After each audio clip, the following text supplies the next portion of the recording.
Tanggal 28 November, banyak yang mengapresiasi keputusan pemerintahan pusat diumumkan langsung oleh Presiden Prabowo Subianto soal peningkatan kesejahteraan guru. Tapi ada ekses di belakang itu soal multitafsir. Sebetulnya kenaikannya itu bagaimana? 2 juta atau hanya naik 500.000 atau itu hanya berlaku kepada yang baru, sementara yang lama kan katanya sudah naik tuh. Yang ASN sudah naik tuh 1 kali gaji pokok untuk tunjangan mereka.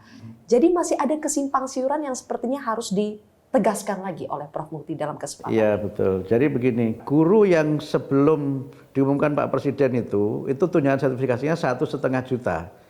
Nah mereka ini kita naikkan dari 1,5 juta menjadi 2 juta. Jadi dia naik 500 tunjangannya. Itu. Menjadi 2 juta. Oke. Dari 1,5 menjadi 2 juta. Jadi naiknya 500.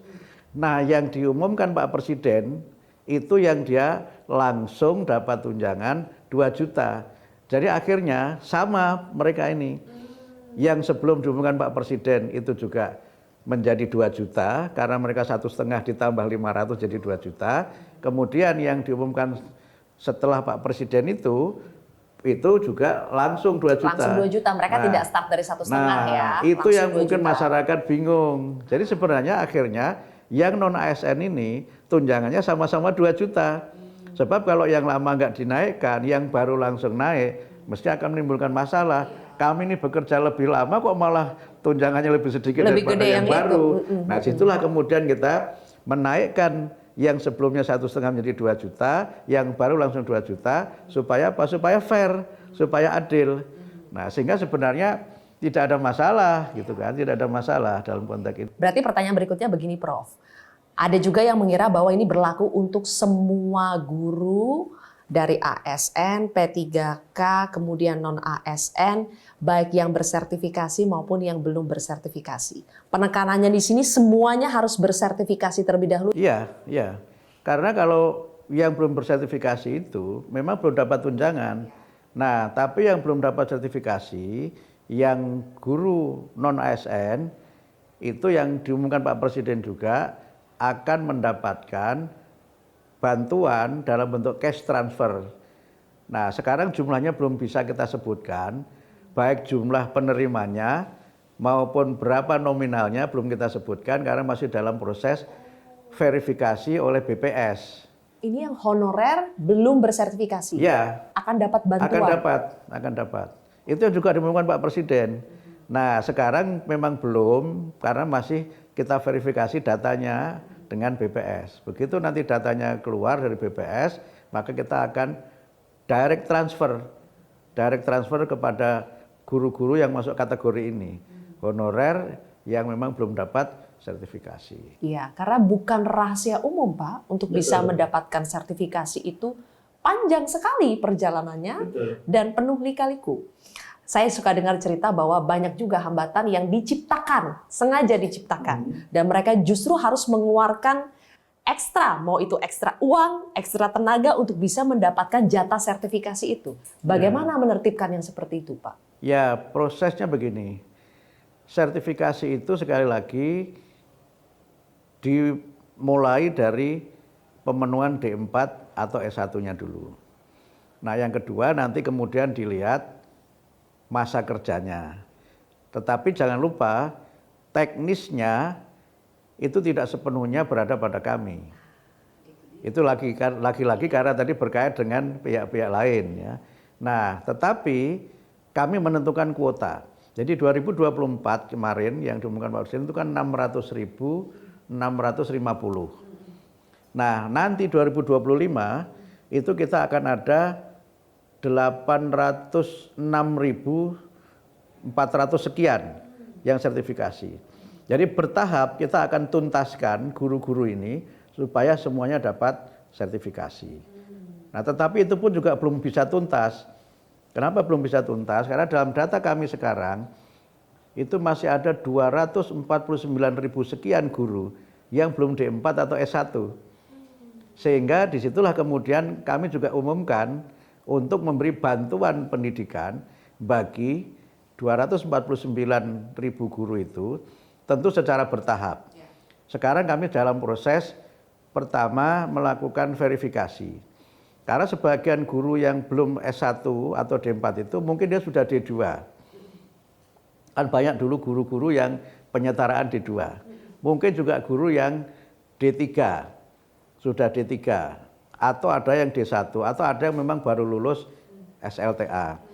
Nah, nanti kita lihat dari data yang ada ini, mana yang prioritas. Dan apa skema yang akan kita pakai. Jadi sekarang kita baru pada tahap melihat data-data guru-guru ini, kemudian nanti kita buat kriteria, dan kemudian kita tetapkan berapa yang akan kita berikan afirmasi. Tapi tentu tidak sekaligus 249 juta, karena kami juga harus berbagi anggaran dengan kementerian lain.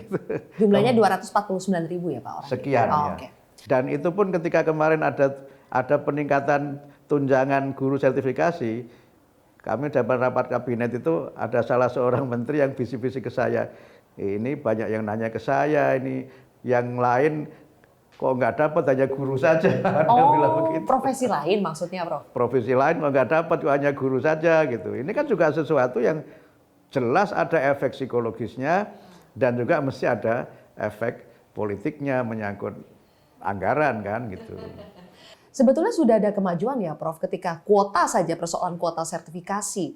Saya dengar dari Federasi Serikat Guru Indonesia bahwa dulu kuotanya untuk sertifikasi itu 1 tahun hanya 50.000. Betul. Kemudian sekarang udah ada kenaikan 600.000 sampai 800.000. Dan tahun depan 806.000. Dengan sudah ada kenaikan kuota-kuota seperti ini yang luar biasa lipat gandanya, apakah akan selesai di masanya Prof Mukti persoalan sertifikasi semua guru ini? Saya kira begini, kalau selesai mudah-mudahan bisa. Mudah-mudahan bisa. Kenapa saya katakan mudah-mudahan? Karena yang belum S1 tadi sudah harus lulus dulu kan. Kan mereka bisa cepat Pak ya, diusahakan 2-3 tahun lah. Ya kalau yang RPL syaratnya memang 2 tahun kan, RPL itu kan 2 tahun. Kemudian yang S1 dari nol kan enggak bisa 2 tahun kan, nanti dipersoalkan lagi sama orang.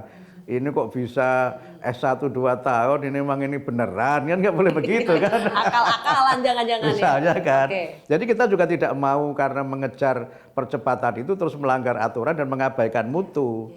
Tapi yang jelas kami bertahap berusaha untuk meningkatkan kualitas guru, karena kami sadar betul tadi Sylvia mengatakan, guru itu tidak bisa digantikan oleh teknologi.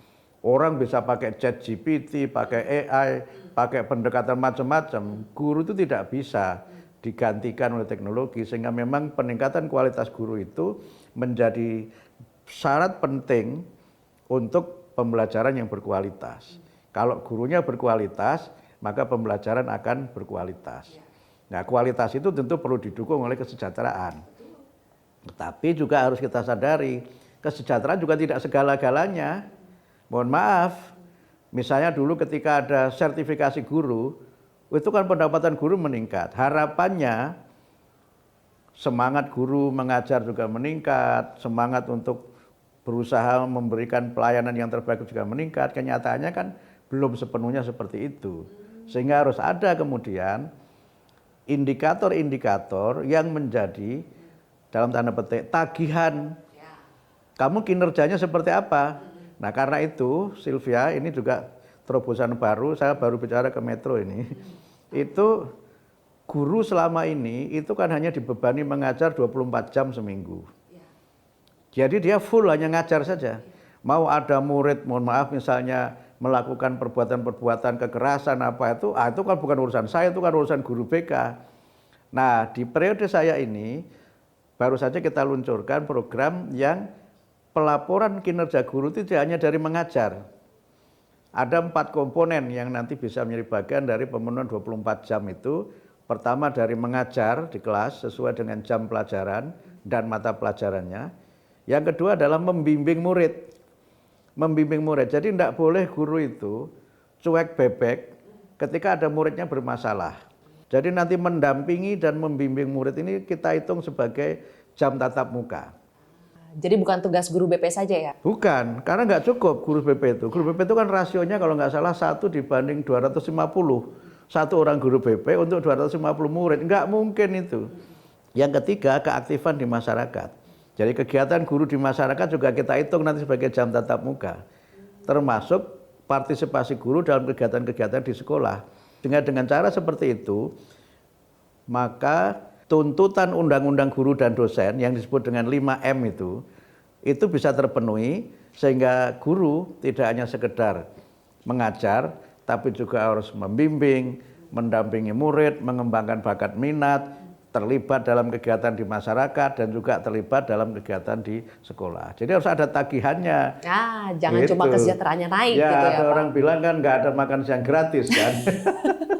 Sekarang mau ada Pak, tapi jadi makan bergizi gratis ya. Tetapi jangan dikit-dikit karena guru nyubit, terus orang tuanya nggak terima. Saya di rumah boro-boro nyubit, melotot aja nggak pernah, ya jangan dibawa begitu kan.